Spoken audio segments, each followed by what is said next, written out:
네, 안녕하세요. 신학 공부에 깊이 빠져 계신 당신을 위한 시간입니다. 혹시 믿음의 거인들이라는 말 들어보셨죠? 아, 네, 그럼요. 교회 역사 속에서 정말 큰 영적인 발자취를 남긴 분들을 말하는 거잖아요. 맞아요. 오늘은 그 중에서도 특별히 청교도라고 불리는 분들의 세계로 한번 같이 들어가 볼까 합니다.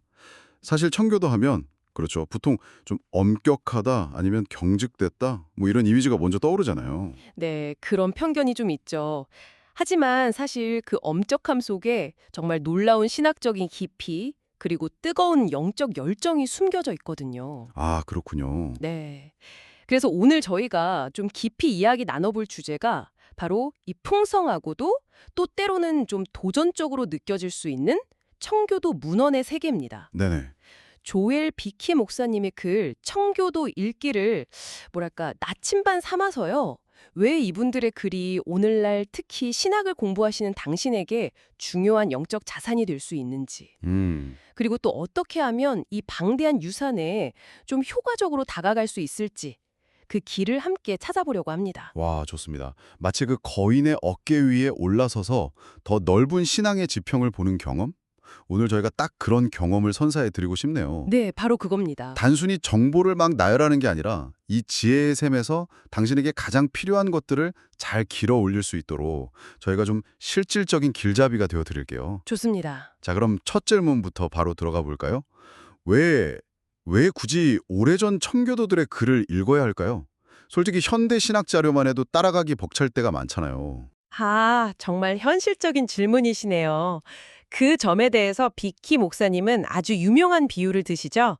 우리는 거인의 어깨 위에 선 난쟁이라는 말이요. 아, 네, 들어왔어요. 그러니까 지난 세대의 영적인 통찰 위에 우리가 서야만 더 멀리 볼 수 있다. 뭐 이런 뜻이겠죠. 사실 이게 1950년대 후반 이전까지만 해도 청교도 연구가 그렇게 활발하진 않았어요. 좀 소외됐었죠. 그랬군요. 그런데 배너 오브 트루스 트러스트나 리포메이션 헤리티지 북스 같은 이런 출판사들이 정말 헌신적으로 노력을 해서 그분들의 귀한 문헌들을 다시 발굴해내기 시작했어요. 아, 재발견의 과정이 있었군요. 네, 그러면서 일종의 청교도 르네상스라고 할 만한 흐름이 시작된 거죠. 이런 재발견 움직임 자체가 사실은 그분들 글이 가진 어떤 지속적인 가치를 보여주는 것 아니겠어요? 하긴 조지 휘필드나 찰스 스펄전 같은 정말 위대한 설교가들도 청교도 글에서 엄청난 영감을 받았다고 그렇게 강조했었죠. 맞습니다. 휘필드는 청교도 글이 담고 있는 그 성경적 진리 때문에 세상 끝날까지 읽힐 거라고 예견했고요. 스펄전은 뭐랄까 현대 주석가들이 결코 청교도들을 완전히 대체할 수는 없을 거다 이렇게 단언하기까지 했으니까요. 와, 그 정도였군요.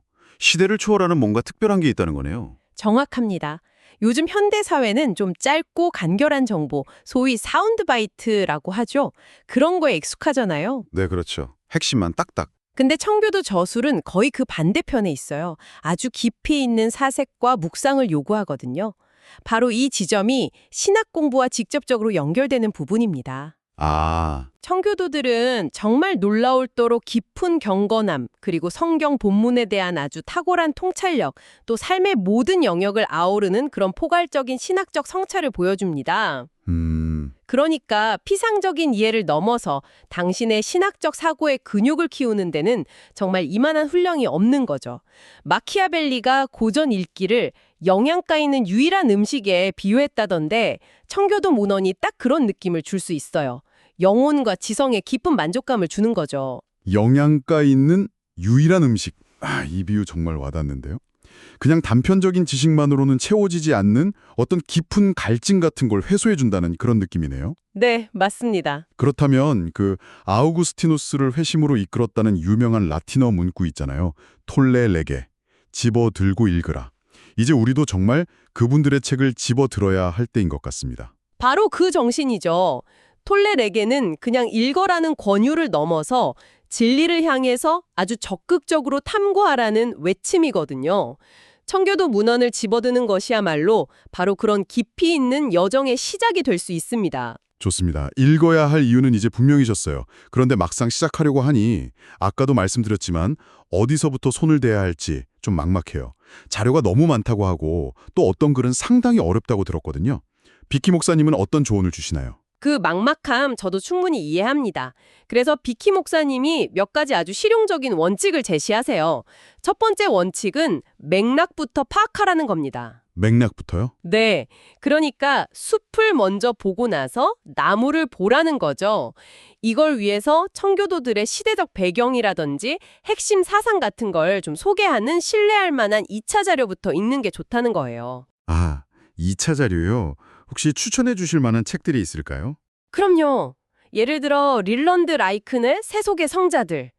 진짜 청교도들의 모습 같은 책은 청교도에 대한 어떤 오해들을 좀 걷어내고 균형 잡힌 시각을 주는 아주 훌륭한 입문서고요.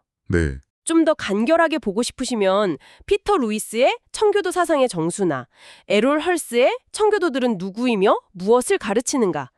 이런 책들도 도움이 많이 됩니다. 인물 중심으로 접근하는 건 어떨까요? 아, 좋은 방법이죠. 비키 목사님 자신과 랜달 페더슨이 같이 쓴 청교도를 만내다라는 책이 아주 유용해요. 지난 50년간 재출간된 150명의 청교도 인물들, 그리고 그들의 주요 저작 700권에 대해서 간략한 전기랑 서평을 담고 있거든요.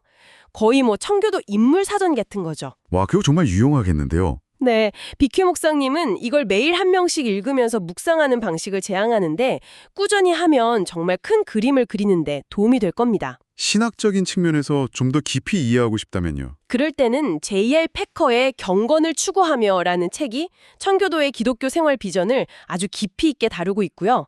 또 비키 목사님 본인의 책 청교도 개혁주의 영성도 그들의 신학과 영성의 핵심을 아주 체계적으로 보여줍니다.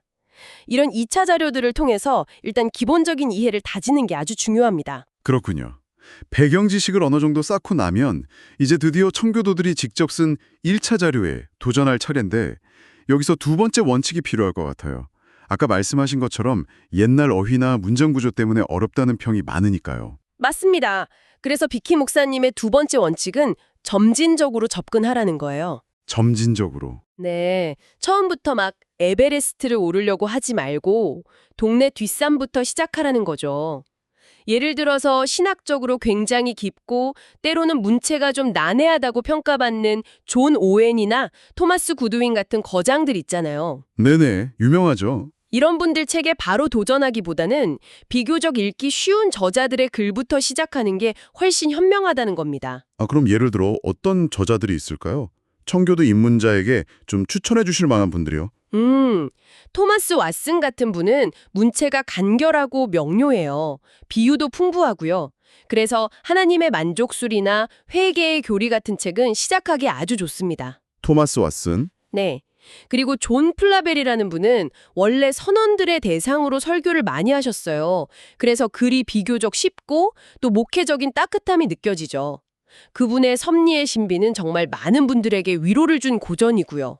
아, 플라벨. 그리고 리처드 십스의 상한 갈대. 이건 뭐 워낙 유명하죠. 낙심한 영혼을 위로하는데 정말 탁월하고요.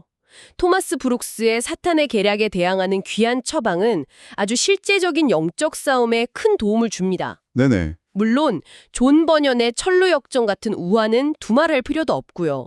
요즘에는 배너 오브 트루스 출판사에서 나오는 청교도 페이퍼백 시리즈나 포켓 청교도 시리즈처럼 좀 더 접근하기 쉽게 만든 판본들도 많으니까요. 그런 걸 활용하는 것도 아주 좋은 방법입니다. 아, 그렇군요. 이런 비교적 쉬운 글들을 통해서 청교도 특유의 그 경험적이면서도 깊이 있는 글쓰기 스타일, 그게 먼저 좀 익숙해지는 게 중요하겠네요. 바로 그겁니다. 그렇게 좀 익숙해지고 나면 이제 더 깊은 바다로 나아갈 준비가 되는 거죠. 물론 쉽지 않은 여정일 수 있어요. 하지만 그 보상은 정말 상상 이상입니다. 보상이요? 어떤? 예를 들어 존 오웬과 함께 그리스도의 영광이나 죄의 깊이를 탐구하고 조나단 에드워즈의 그 지성과 영성의 장엄함에 압도당하고 스티븐 차녹과 함께 신적인 속성의 그 무한함을 묵상하는 경험 같은 거예요. 이런 경험들은 우리의 신앙과 신학을 정말 근본적으로 변화시킬 수 있거든요. 와, 또 월터 마샬이나 로버트 트레일 같은 분들과 칭의, 성화의 은혜를 깊이 배우고 토마스 shepherd나 매튜 미드의 글을 통해서 내 영혼 깊은 곳까지 성찰하게 될 수도 있고요. 이분들의 글에는 공통적으로 성경적인 깊이, 아주 생생한 적용, 경험적인 따뜻함, 그리고 무엇보다 하나님의 영광을 향한 뜨거운 열정이 담겨 있습니다. 야, 듣기만 해도 그 깊이가 느껴지는 것 같습니다. 그런데 여전히 좀 궁금한 건 한 저자를 그렇게 깊이 파고든다는 게 구체적으로 어떤 모습일까 하는 점이에요. 비키 목사님이 토마스 구두인을 예로 들어서 설명하셨다고 들었는데요. 구두인은 어렵기로도 꽤 유명하잖아요. 네, 맞아요. 구두인은 깊이만큼이나 때로는 좀 장황하고 어렵다는 평가도 받습니다. 그분의 첫 편집자들은 그가 사물의 깊은 곳까지 파고들어 연구했다, 이렇게 칭찬했지만 또 어떤 사람들은 문체가 좀 지루하다, 이렇게 평하기도 했죠. 아, 평가가 갈리는군요. 네. 그래서 구두인 같은 저자를 읽을 때는 비키 목사님의 조언처럼 절대로 서두르면 안 되고 아주 천천히 기도하면서 묵상하는 자세가 필수적입니다. 그냥 읽고 넘어가는 게 아니라 인용된 성경 구절을 직접 찾아보고 곱씹어보는 그런 시간이 꼭 필요하죠. 상당한 인내심이 필요한 작업이겠네요. 비키 목사님은 구두인의 그 방대한 저작들, 전집이 12권이나 된다면서요. 이걸 어떻게 접근하라고 제안하시나요? 비키 목사님이 아주 체계적인 계획을 제시해 주셨어요. 먼저 인내와 그 온전한 역사처럼 비교적 좀 짧고 실용적인 글이나 아니면 영적 침체, 기도응답, 성장 같은 문제를 다룬 어떤 특별한 사례들에 대한 해결책 같은 경험적인 논문으로 시작하라는 겁니다. 네. 그 다음으로는 구두인의 아주 강력하고 그리스도 중심적인 설교들을 읽어보고요. 그런 다음에야 비로소 그의 주요 교리 해설서들, 예를 들면 죄와 믿음, 그리스도의 중보 사역, 성화, 삼위일체, 선택, 창조 이런 주제들에 대한 깊이 있는 저작들을 탐구하는 거죠. 와, 제목만 들어도 정말 대작들인데요? 그렇죠. 뭐 죄와 형벌에 관한 하나님의 불신자 죄책, 칭의적 믿음의 대상과 행위, 중보자 그리스도, 땅의 죄인들을 향한 하늘에 계신 그리스도의 마음, 마음과 삶에서의 복음적 거룩함, 성령의 사역, 선택론, 정말 끝이 없어요. 이야, 그 목록을 다 읽는다는 건 정말 엄청난 여정이 될 것 같습니다. 네, 맞습니다. 그리고 마지막 단계로는 900페이지가 넘는다는 에베소서 주석이나 요한계시록 주석, 또 그의 회중교회적인 입장을 보여주는 교회 정치론까지 나아갈 수 있다고 해요. 아, 비키 목사님은 이 전체 과정을 통해서 구도인의 깊이뿐만 아니라 그의 따뜻함과 경험적인 통찰력을 분명히 발견하게 될 거라고 약속합니다. 비록 시간이 걸리고 누력이 필요하겠지만 한 신학자의 사상세계를 이렇게 깊이 탐험하는 것은 당신의 신학적 성숙에 정말 헤아릴 수 없는 자양분이 될 거예요. 당신의 연구나 앞으로의 사역에 어떤 영향을 줄 수 있을지 한번 상상해 보세요. 구두인 외에 비키 목사님이 개인적으로 특별히 아끼는 저자가 또 있다면 누구일까요? 조금 더 맛보기를 원하시는 분들을 위해서요. 몇 분 더 간략하게 소개하자면요. 먼저 앤서니 버지스라는 분을 꼽습니다. 앤서니 버지스. 네, 비키 목사님은 이분을 가장 과소평가된 청교도 중 한 명으로 여기세요. 특히 그분의 대작 영적 정련에서 다루는 참된 회심과 거짓된 회심의 구분, 그리고 확신에 대한 논의는 청교도 문헌 중에서도 최고 수준이라고 극찬하십니다. 오, 버지스는 특히 확신을 얻으려고 막 은혜의 표징을 찾는 데 집착하기보다는 그리스도와 그분의 약속 자체에 집중해야 한다고 강조했거든요. 그때 야곱이 요셉이 보낸 수레를 보고 기뻐했지만 결국은 요셉 자신을 보고 싶어 했던 것처럼 우리도 표징보다는 그리스도 자체를 바라봐야 한다는 비유를 사용한 게 아주 인상적입니다. 아, 그 비유 좋네요. 네덜란드나 스코틀랜드 쪽 인물도 언급되었던 것 같은데요? 네, 맞아요. 네덜란드에서는 빌헬무스 브라켈이라는 분을 소개합니다. 이분은 17, 18세기 네덜란드의 경건주의 운동, 그러니까 나더러 레포르마치라고 하죠. 교리적 정확성과 함께 경건한 삶을 강조했던 그 운동의 대표주자입니다. 네. 그분의 책 그리스도인의 합당한 섬김은 조직신학과 실천윤리를 아주 풍부하게 결합시킨 책인데요. 네덜란드에서는 브라켈 아버지라는 애칭으로 불릴 만큼 오랫동안 정말 많은 사랑을 받았습니다. 특히 각 교리 설명 뒤에 나오는 그 실제적인 적용 부분이 정말 탁월해요. 실용적이겠네요. 스코틀랜드는요? 스코틀랜드에서는 사무엘 루더포드를 빼놓을 수가 없죠. 그분의 서관집은 그리스도를 향한 그 뜨거운 사랑과 고난 중에 깊은 위로로 가득 차 있어서 스펄전으로부터 인간이 쓴 모든 글 중에서 영감에 가장 가까운 것이라는 극찬을 받았습니다. 와, 영감에 가장 가깝다니 대단한 평가네요. 그렇죠. 정말 다양한 인물과 깊이가 있습니다. 물론 신학교에서는 존 오웬이나 조나단 에드워즈 같은 분들을 더 자주 접하게 되겠지만 이렇게 넓은 스펙트럼을 알고 있는 것 자체가 아주 유익할 거라고 생각해요. 네, 맞아요. 이분들은 단지 시작일 뿐이고 청교도의 세계는 탐험하면 할수록 더 깊고 넓은 보화를 드러내는 것 같습니다. 네, 그렇습니다. 자, 오늘 청교도 문헌이라는 이 깊은 바다를 함께 한번 헤엄쳐봤습니다.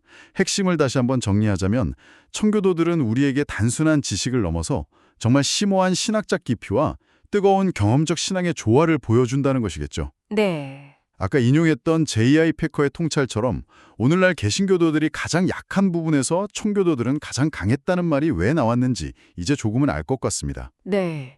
특히 신학을 공부하는 당신에게 이 여정은 정말 특별한 의미가 있습니다.